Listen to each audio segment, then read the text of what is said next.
Hello friends, welcome to Kadalai kitchen. இன்னைக்கு நம்ம என்ன பார்க்க போறோம்னா பாசி பருப்பும் புடலங்காயும் வச்சு செய்யற ஒரு பிரமாதமான செம்ம டேஸ்டியான புடலங்காய் கூட்டு எப்படி செய்யறது அப்படின்றது தான். இது நல்ல சுட சுட சாதத்தோட சாப்பிட்றதுக்கும் நல்லா இருக்கும்.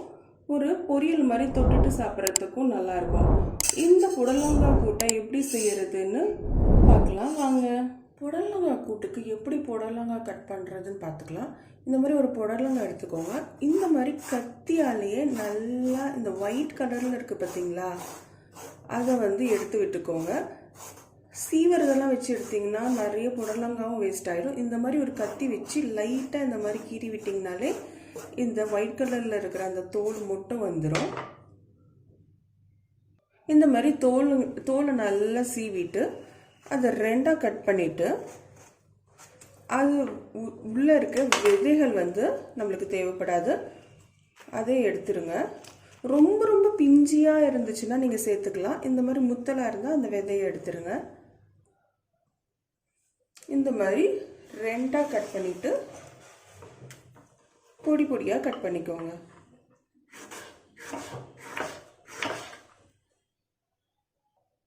இந்த மாதிரி நல்லா சின்ன சின்னதாக கட் பண்ணி வச்சுக்கோங்க. இப்போ ஒரு 1/4 கப்பு பயத்தம் பருப்பு எடுத்துருக்கிறேன். ஒரு அப்ராக்சிமேட்டாக ஒரு 50 கிராம் இருக்கும். அதை ஒரு 15 மினிட்ஸ் முன்னாடி ஊற வச்சுருந்தேன். இப்போ அந்த பயத்தம் பருப்பு ஊற வச்சுருக்கேன்ல, அதோட கொஞ்சமாக மஞ்சத்தூள் சேர்த்துக்கிறேன். இந்த கூட்டுக்கு தேவையான அளவு உப்பையும் சேர்த்துக்கோங்க. நம்ம குட்டி குட்டியாக கட் பண்ணி வச்சுருந்தோம் பார்த்தீங்களா புடலங்காய், அது ஒரு 250 கிராம் இருக்கும். அதையும் சேர்த்துக்கிறேன்.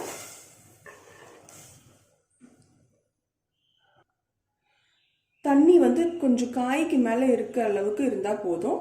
இது எல்லாத்தையும் சேர்த்து ஒரு ஹை ஃப்ளேமில் 2 விசில் மட்டும் விட்டுடுங்க. ரொம்ப நேரம் வேக விட்டிங்கன்னா ஃபுல்லாக குழஞ்சி போயிடும். இந்த மாதிரி பண்ணிவிட்டு ஒரு ஹை ஃப்ளேமில் 2 விசில் போட்டிங்கன்னா புடலங்காவும் பைத்தம் பருப்பும் கரெக்டாக வெந்து வரும்.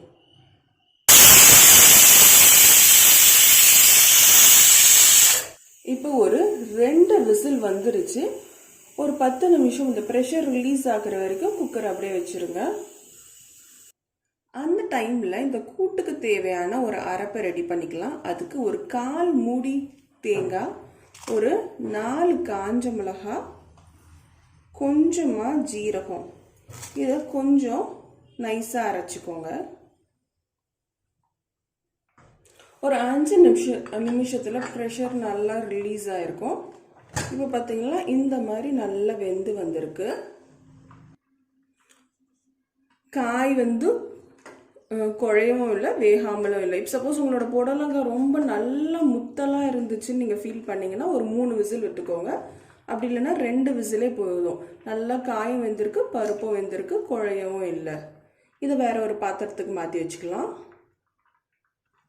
இப்போ குக்கரில் கொஞ்சமாக எண்ணெய் ஆட் பண்ணிக்கலாம். நம்ம புடலங்காய் வேக வச்சு வச்சுருக்கோம்ல, அதுக்கு தாளித்து விட்டுக்கலாம். கொஞ்சமாக எண்ணெய் ஊற்றிக்கோங்க.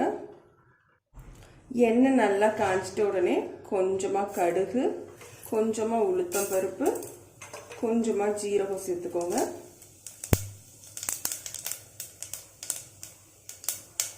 கொஞ்சமாக பெருங்காயத்தூள், ஒரே ஒரு காஞ்ச மிளகாய். இது நல்லா பொரிஞ்சிட்ட உடனே ஒரே ஒரு வெங்காயம் பொடி பொடியாக கட் பண்ணி வச்சிருக்கேன், அதையும் சேர்த்துக்கோங்க.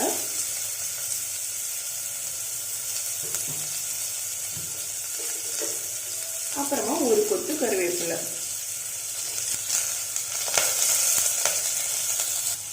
இது ரொம்ப வதங்கணும்லாம் அவசியம் இல்லை, சும்மா ஒரு 2 பெரட்டிக்கிட்டிங்கன்னா போதும்.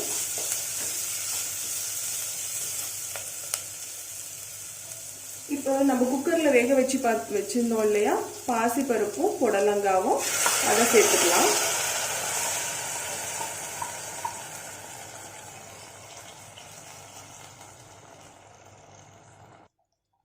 புடலங்காயும் பருப்பும் ஊற்றிட்ட உடனே நம்ம ஒரு அரைப்பு அரைச்சி வச்சுருக்கோம்ல, தேங்காய், காஞ்ச மிளகாய், ஜீரகம், அது சேர்த்துப்போம். இந்த புடலங்காய் கூட்டை நல்லா சுட சுட சாதத்தோடு சேர்த்து சாப்பிட்லாம். அப்படி இல்லைன்னா காரக்குழம்பு, மசாலா குழம்பு, பூண்டு குழம்பு அப்படின்னு நம்ம காரமாக குழம்புலாம் வைப்போம்ல, அந்த டைமில் பொரியல் மாதிரி தொட்டுக்கிட்டும் சாப்பிட்லாம். பொரியல் மாதிரி தொட்டுட்டு சாப்பிட்றதா இருந்தால் கொஞ்சம் திக்காக வச்சுக்கோங்க. சாதத்தில் ஊற்றி சாப்பிட்றதா இருந்தால் கொஞ்சம் தண்ணி ஊற்றி வச்சுக்கோங்க. இப்போ தேவையான அளவு இந்த மிக்ஸி ஜாரை கழுவி தண்ணி ஆட் பண்ணிக்கலாம். இந்த டைமில் உப்பு காரம் எல்லாம் கரெக்டாக இருக்கான்னு செக் பண்ணிக்கோங்க. உப்பு பத்தலை, காரம் பத்தலைன்னா இந்த டைமில் சேர்த்துக்கலாம். நல்லா ஒரு 3லேருந்து 5 நிமிஷம் வரைக்கும் கொதிக்க விடுங்க. இது நல்லா கொதிச்சிருச்சு. இப்போ நம்மளுக்கு ஒரு பிரமாதமான புடலங்காய் கூட்டு 10 நிமிஷத்தில் ரெடி ஆயிடுச்சு. இது நல்லா சுட சுட சாதத்தோட கொஞ்சமாக நெய் ஊற்றி சாப்பிட்டிங்கன்னா பிரமாதமாக இருக்கும். இந்த மாதிரி சிம்பிளான ரெசிபீஸ்க்கு என்னுடைய கடாய் கிச்சன் சேனலை லைக் பண்ணுங்கள், ஷேர் பண்ணுங்கள், சப்ஸ்கிரைப் பண்ணிக்கோங்க. நோட்டிஃபிகேஷனில் ஆல்ன்ற பட்டனை ப்ரெஸ் பண்ணிங்கன்னா நான் போடுற ரெசிபீஸ் உங்களுக்கு உடனே வந்து சேரும். தேங்க்யூ.